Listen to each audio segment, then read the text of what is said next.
سلام فتواتن كبرانن أمن العالم تركو ناي شانالي بيتسب فبزلهم هو سلامكم بزحتر في بدلي انكو عدوما ناو شانالي بسلام مزاهم لما عنتي حزلكم زمزاهو فيديو خعاني ناي جزا مسرحي تايني حدش نقر لما عنت خانزبل لما حزلكم مزيانهم مالتيو لما عنتي قنبت كلتا ويكعا مي عسرتا كمني برات حاشوات أرستاف ميزمار شو زبالك الرئومينا حزون إنه وسخ أي زركب سؤالس كان معلتنا نهار أي زركب مجرشو تايخون دعي سابقين مخنيات صغر بينزل بمخوار أيو حزرمو بينزلي أتولي بحالله الناسي حزون كان معلتي وسخلو زرقين تزل عداقانا وقاتون كنا قرر قدم كويلنا لو مالتيو اسكع فيديو فيديو عم تخاتلو نشانالي حدش تزخونكم سبسكرايب نبرا زخونكم كعا لايك شير ناغوركم عبرتاتعني لايك شير نتقولي كابلبي نامسكونكو يكبرات حواتي ياو ابز حالف بسوني دي بسوليس يمثلن تزي دقاقي بتحالي شانالي قريبا ينيران دي جندومو لما عنتي حزقا وسخ لزرقنا حدش نجار حزلكم مزيزنيهو بمجمرة أنريو سمينتو يكخون سمينتو እግዚአብሔር ይመስገን كم አይላ ተቃጺላ ቢያነት በስሚንቶ ከነከሐት ማለትዩ የወሰኸን ከም ዘለዎ ይሽ ሕንክል ተሚትን ተይስዓን ማለትዩ እዚ ኣብ ዓድዋን ከባቢኡን እዩ ኣብ ካሊ ቦታ ደሞ ኩስኸን ከነስን ግዴታ እዩ በብኸባቢኡ ይፈላል እዩ ባይዘወይ ኣብ ቀበሌ ክንዴ ከም ዝኾነ ትፈልጡ ዲኹም 1350 ናብ ቀበሌ ዓድዋ ማለት እዩ ኣብ ናይ ግል ገርሚጥሲ ኣብ ናይ ግል ይሓስር እና ኣፍቲ ናይ ግሊ ቢያንስ በዝሕ እንድሕር ትገዙ ናይ ትራንስፖርት ትደራደሩ ኢኹም ትራንስፖርት ሕዚ 450 ከም ከባቢኡ እዚ ቀበሌ ግን ወላ ንምንታይ ይስኢልኩም 100 ኩንታል ትገዙወን ወላ ሓንቲት ኩንታል ናይ ትራንስፖርት መደራደር ብነፃ ይወስደልኩም ማለት እዩ እና ከምዚ መስል ናይ ስሚንቶ ኩነታት ከኡኻ ብረትዩ ብረት በዓል 16 3300 ኣሎ በዓል 14 ከዓ 2550 50 ቅናሽ አሪና ንሁ ካብዛ ሓለፈ ማለት እዩ ካኡ በዓል 12 እዩ በዓል 12 ከዓ 1770 ተባሂልኩም ኣለኹ ማለት እዩ ካኡ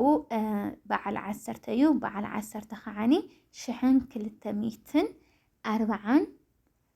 ቀፂልና ንሪኢ ከዓ በዓል 8 እዩ በዓል 8 ንሓንቲት ሓባ 800 ማለት እዩ ካኡ ናይታ ብረት ነውሓታ ክንደ እዩ ንትብሉ ደሞ በዓል 16 ይኾን ንኣብነት ታዝናኣሰት በዓል 8 እያ ተይልና ታዝዓበይቱ በዓል 16 ተይልናዮ ርጉደቱ እምበ ቁመቱ ኩሉ ሓደ ዓይነት እዩ 12 ሜትሮ ማለት እዩ ኣብዚ ሓለፈ ቪድዮ 12 ሴንቲሜትር ኢለኩም መሲ እንግዲህ ይቅርታ 12 ሜትሮ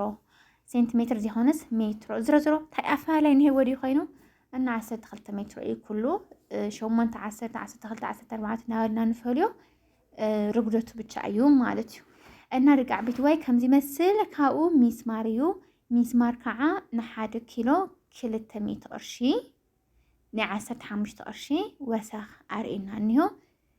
ሽቦውን ከምኡ ንኪሎ 200 ቅርሺ እዚ እውን ወሰኽ አርኢና እንዮ ሕፃ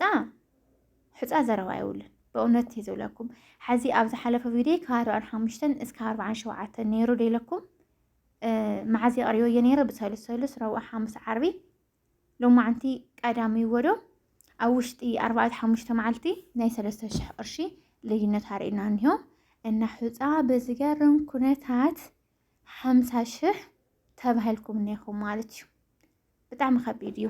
ሕፃ ደሞ ተዝገርመኩም እሲ እስካዕ መጨረሻ ኢና ንካራኸራ ካብ ሰረት ጀሚርኩም እስካ ፊኒሽንግ ሕፃ ኣይትብተኸን ኣብ ገዛ ኩሉ ግዜ ምስተኸተለት ያ ምስታገዛ ማለት እዩ እና ሕፃ ከምዚ እንሆ ክብራት ሕዋተይ ካልእ ሒዘ መጻኹን ዜን ጥራሕየ ሒዘ መጽየ ካልእ ክሰርሐልኩም ትደልይዎ ነገር ተልዩ ደሞ ኣብ ኮሜንት ጻሓፉለይ ማለት እዩ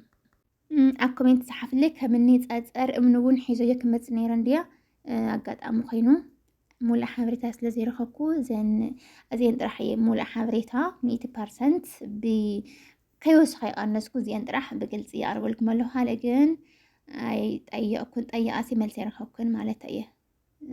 ያው ማለት እምኒ ፃፀር ገለ ብዙሕ ሰብ ስለ ዘይገዝእ ኣብዚ ሕዚ ግዜ የረኸብኪ እና ክብራት ኣሕዋተይ ከምዚ ይመስል በብኸባቢኹም ከሕፃ ክንዲ ትገዝእዎ ኣለኹም ነዘሎም ኣብ ኮሜንት ተፃሓፉለይ ብረት እንኳን በብኸባቢኡ ናይ 20-30 ቅርሺ ልዩነት ተዘይኮይኑ ብዙሕ ልዩነት ኣይክህልዎን እዩ ብዛዕባ ሕፃ ግን ሰብ ኣናጊሩ እዩ እንሆ ብእውነት መብዛሕቲ ሰብ ሕፃ ኣይሰርሕን ዘሎ ሕፃ ስለ ዝኸበረው ማለት እዩ እና ስቂሉ ሓደ ሰብ ካብ ክራይ እንታይ ደኣ እሞ ናብ ገዛና ክንኣቱ ዝብል ሰብ እምበይ ሕፃ ሰብ ስሩዕ እዩ ሓቦ ወለ ግን ሓቦ ወለ ምክንያቱም ፀኒሕና 100,000 ተኸደስ ዋይ ሽዕሪ ምገዛእኹን ከየብለና ማለት እዩ ግን ሕዚ ክረምቲ ይመፅእ ስለ ዘሎ ንእሽተይ ተቐነሰ ዝብል ተስፋ ይገብረለ ሰብ እና ቪድዮ እዚኣ ትመስል ነይራ ሓሳብ ርኢቶኹም ደሞ ኣብ ኮሜንት ጻሓፉለይ ክብራት ኣሕዋተይ እናተሰናዩ ላይክ ሸር ሰብስክራይብ ምግባር ደሞ ኣይትረስዑ ደቂ ዓበይቲ ባይ ባይ